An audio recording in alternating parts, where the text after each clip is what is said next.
Hi, welcome back to Silence is Canceled. Andrew and I are here, and today we thought it would be funny to talk about how two non-mental health professionals are running a mental health organization, because it is kind of funny. I'm not sure. I'm not even sure how to even start the conversation other than, I don't know. I just you and I kind of came at this in a roundabout sort of a way. It was kind of it's like, oh, this is where we are. Okay. Yeah, I was talking about Way Thru to some friends the other day, and I just mentioned, like, yeah, if you would have told me 5, 6, 7 years ago I'd be leading a mental health organization, I just would have responded like, well, why, and how did that happen? And maybe we should talk about our backgrounds a little bit, what we are professional in and what brings us to this. So, yeah, it could be. Know. Yeah.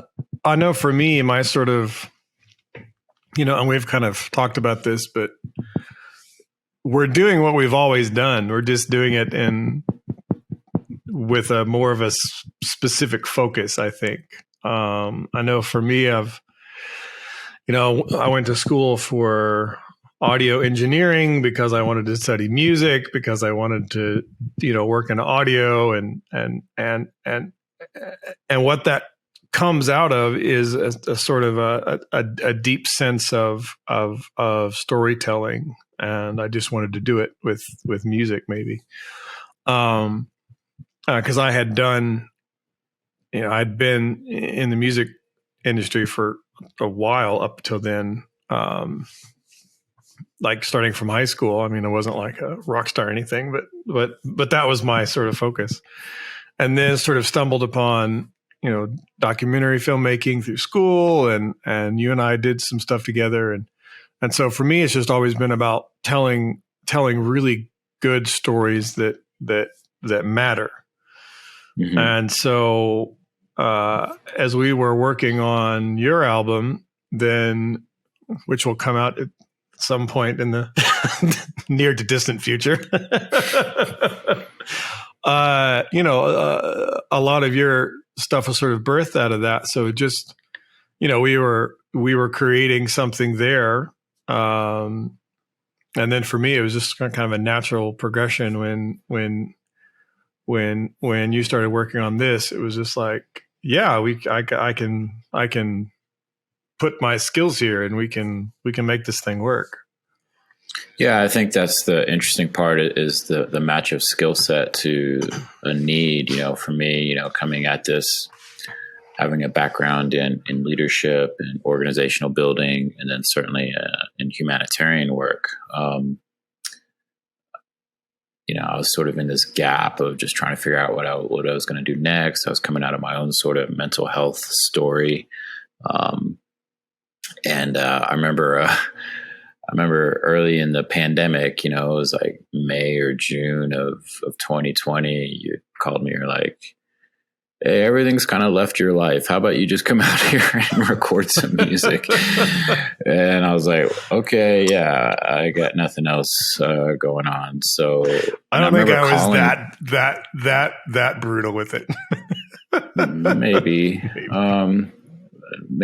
But I remember calling you on the way. Literally, I was somewhere in the middle of Iowa or something. I'm like, Sid, what are we doing? And you're like, well, I don't know what's going to happen out of this, but we're going to create something that doesn't exist already. And in that context, we were talking about music, but getting into it. And then I remember driving back to Colorado, all these other things were transpiring. Our connection with Joe Mathis, my connection down the road with Chris and Jackie, and just a desire to help people, as a humanitarian, that desire has always been there, just as a different venue now. And the skill set of starting an organization and raising funds and doing all the things that we do are very similar to any other thing.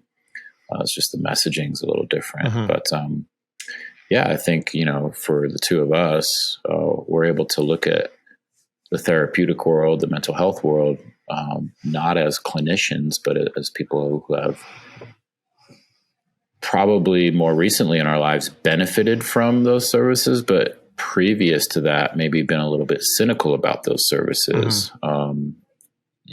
With our own experience, our own perspective, our own stigmas that we carry. And so I think it's interesting for us to have these conversations because we don't come at this from a clinical point of view necessarily. Yeah. And then I know just in the last 6 months or 7 months of us working on this, we've been talking about it for over a year, but really, really sort of building it really just for the last 6, 7 months. I started, connecting all the dots in my own life, like looking back at, and not that I threw them out and didn't remember them, but, so my life, sometimes your life and my life for sure has changed so much that you forget some of the pathways that you took to get here. And I remember suddenly I was remembering meeting with a couple different therapists as a child to deal with like my parents' divorce and things. And then later, and I'm not speaking to the effectiveness of those treatments because I don't remember them. I just remember that they happened. And then when I was in my 20s, then I worked at to backtrack that, my mom has been a social worker my whole life. So she's like, her whole like professional life has been about, helping people connect with resources to help their life. Like that's been her entire existence basically. And so even though some of that is on like a very personal, more of like a physical needs kind of level. There's also a lot of obviously mental health in that. And then I worked at a at-risk children's home for several years, which I just completely not forgot about, but it was like out of sight, out of mind, even though it's hard to forget those experiences because they're very, even for the workers, they can be really traumatic actually, because of things that happen during that time that we're not allowed to speak about, except in very general, broad terms. And it was just like suddenly all these elements sort of was like, oh, this is why I find myself interested and drawn to, even though maybe on the surface it doesn't look like, why is this, documentary filmmaker, musician wannabe, working in this mental health field. Like, well, can I ask you, Sid, what was your general perception of therapy in your teens, early, 20s, even, younger, before all of this? Well, funny enough, it wasn't good. Even though I've had all this sort of exposure to it. I'll say I didn't really understand what my mom was doing as a kid, right? I just, I would go to work with her a few times as a kid. She was heavy involved in like Special Olympics every year. And I loved helping out with that. That was, I remember those days very, very clearly. And not to sound like I'm better than I am, but I just liked being out of school and helping my mom, right? Just to be honest with it. And then, but when I was, I think, working at the children's home, because here I was, and most of the staff members were just like, your basic qualification for that job was to be alive. And the kids would meet with a therapist, but it was only once, maybe once a week. I mean, it was very minimal. And so most of the time they were spent with us, yet they were in a clinical treatment facility where, these are young, impressionable children who've had some really crazy lives up to that point, like worse than anything I've experienced even up to today. And I'm the one who's entrusted with 90% of their care, and I have no idea what I'm doing, right? Like my job was to just like make sure they don't die.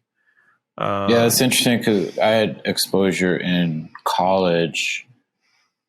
I was studying to work with youth as well, and I remember having a counseling class, and then somehow that at that time qualified me to be some level of a counselor, and right, because you took a class. Because I took a class, and that seems so silly now, doesn't it?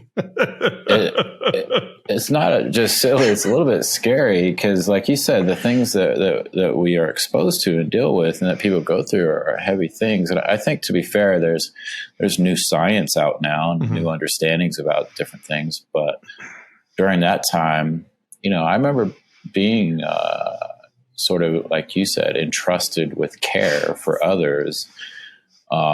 And I never really understood or knew what, a therapeutic relationship or therapy itself was, and certainly didn't know any. I mean, I knew terms like depression and bipolar and these things, but they just seemed way out there, and they just didn't certainly seem like they were part of my world, even though looking back, I was probably cycling in and out of a lot of depression in my 20s and 30s. I remember before my eldest son was born, when my wife was pregnant, I wanted to sort of get some things straight. I knew that I had grown up in a dysfunctional setting, and I didn't really know what that meant. I just know, all right, I want to be a better dad than I was shown, and I want to be a better husband than I was shown. And so my ex-wife and I, we went and met with a counselor for, I don't know, a few months, and it was an okay experience. But that was really the only exposure I had to therapy. But looking back, it didn't feel like therapy. It just felt like we were meeting with someone who was going to give us some advice, which now my experience with therapy is completely different. So, yeah, it's just, there's no straight path. It seems. I think it's just kind of it's a funny story how, these random things suddenly pop up, and then you end up somewhere like where we are. And well, I think for me, like these days, you and I, along with Chris and Jackie, we work hard to address stigma. And if I'm honest with myself, I probably carried a lot of that stigma myself. Like, that's for other people or people with some sort of diagnosis. Yeah. And I remember when I worked in London for Amnesty International, I went on, oddly enough, we call them mission. I went on mission to Afghanistan and was there for a little bit. And I know you remember this, but I went through a suicide bomb incident where it was close enough to where the blast pushed me out of bed in my room, and there was destruction obviously around us and whatnot. And but anyways, when I got back to London, Amnesty, because they had the resources and the systems to do this, had me meet with a therapist to check out, PTSD, because I had just been in a war zone and gone through something traumatic, something catastrophic. So, and I remember just going, look, I'm all right. Like, I feel fine or whatnot. But I remember just like, I guess there is some sort of science to this or something and whatnot. And I think that's the first time in my life I came across the terminology of being triggered. Because I remember getting home and one of my sons was playing some sort of war game on Xbox or something like that. And I didn't like the sounds. Yeah. And anyway, so that I just am recalling that time where I started to be exposed to PTSD and the science around these things. Yeah. Yeah. And that's sort of, at least, I think that's a pretty good sort of capture of how we got here and why we're here. But it's for me, one of the I guess the next step would be, why are we still here? And for me, that's that, I think over the last, for me, I can just say for me, 4 years, but for others, it was longer, just depending on your perspective of things. But, and then certainly the last year, I've just seen so much that I don't understand. Let me just put it that way. A lot of the mentalities and actions of people, not just in the U.S. but around the world, and different. I just see a lot of brokenness and a lot of inability of not just, I'm not talking about other people, but even of myself to even process the things that are exploding around me, and the speed at which life changed, certainly with COVID, but even the speed at which life changes with just having kids or having moving. This is the third country that my wife and I have lived in just a few years, and that sounds all exciting and cool, except that it can really not be, and it can be quite a daunting thing to leave everything and to have no family, no support group, nothing in your immediate area. I mean, yeah, you still have phone calls, but there is something about having, being able to have coffee with your brother or lunch with mom, or there's something to that, that, while life is great here in New York or whatever, I have no family here whatsoever. And it can get really lonely. And so just seeing all that and having that be a part of my life for the last 4, 5, 6 years, whatever, knowing that I'm not alone, and that I can be a part of the solution to helping people just be able to just think better and just show up better. That just keeps me coming back and keeps me focused and motivated, I think.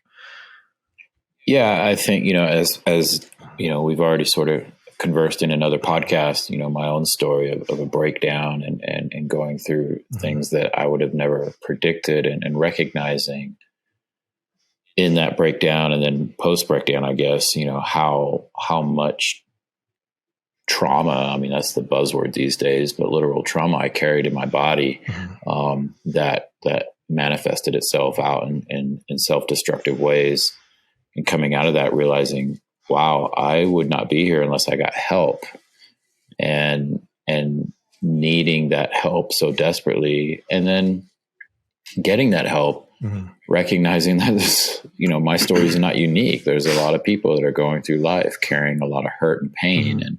And as we've said before in our organization, hurt people, and it's the cycle. And similar for me, just the bumps and scrapes and disappointments, the ups and downs of life. Sometimes those ups and downs are a little bit more acute than other times, and recognizing not only that it's good to talk to someone, not, family, friends, therapists, but there is a science behind what we feel and what we experience. And that was revolutionary for me. When I read the book, The Body Keeps the Score, and I started to again, I'm not a clinician, so a lot of this stuff is still confusing to me, but starting to understand that there is a science behind how our brains and bodies work. And it's not just, oh, I feel bad. No, something is happening chemically and physiologically in my brain and my body. And with that, there are then modalities that we can touch into to address those. And it's like, wow, we don't have to live with all this, these things, you know. I mean, life's hard. We're going to go through things, change.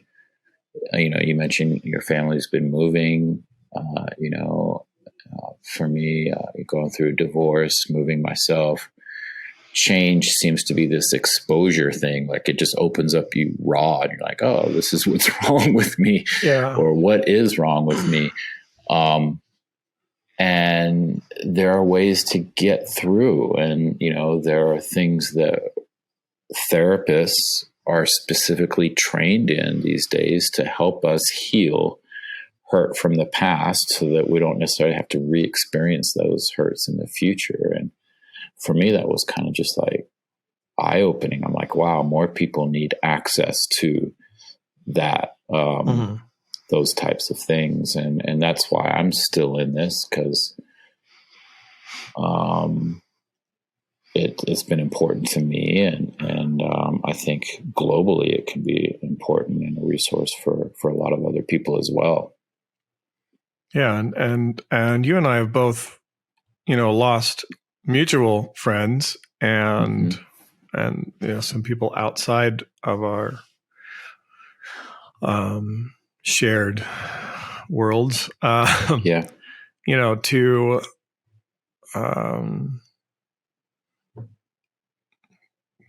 the exhaustion of life. Exactly. Yeah. And so, and even some of them who had help, but at the end of the day, life just overtook. Yeah. And so I just think, you know, what better way to spend, you know, my time and energy or anybody's time and energy other than to help people, you know, show up the next day and keep showing up for the people around them. So. Yeah, I'm with you on that, Sid. Yeah. You and I have lost some dear people to I think that's a good way to put it, to the exhaustion of life. And I know even just yesterday I was thinking about a mutual friend of ours that I was like, man, I miss him. You know, it was just as simple as that. I miss him. I miss being able to call him, you know, text him. And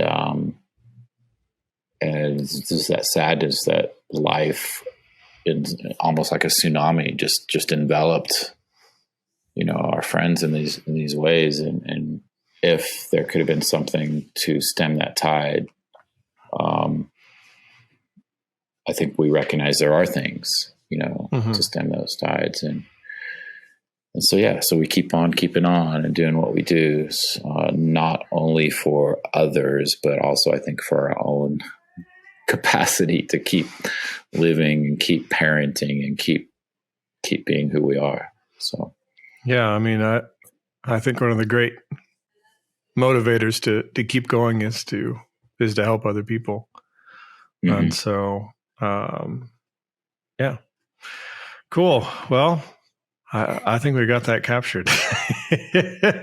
So, thanks for listening. If you, we've never thrown this out there, but we at Way Thru, like we really are interested in people's stories. And if you are listening to this and you would want to share your story, reach out to us, and we would love to have you on the podcast, and just to also, you know, just start sharing your mental health story. We think that the more stories are shared, the more commonality people will see, and just I think that those next steps to getting help will just be easier. So find us at waythru.org or on Facebook at waythru.org. That's THRU.org. You can find us there. Reach out to us. Let us know how we can help. And we'd love to hear from you. So and I think Andrew and I could both say that we stick around because people matter. And you are definitely one of those people who matter. So, so we'll talk to you next time.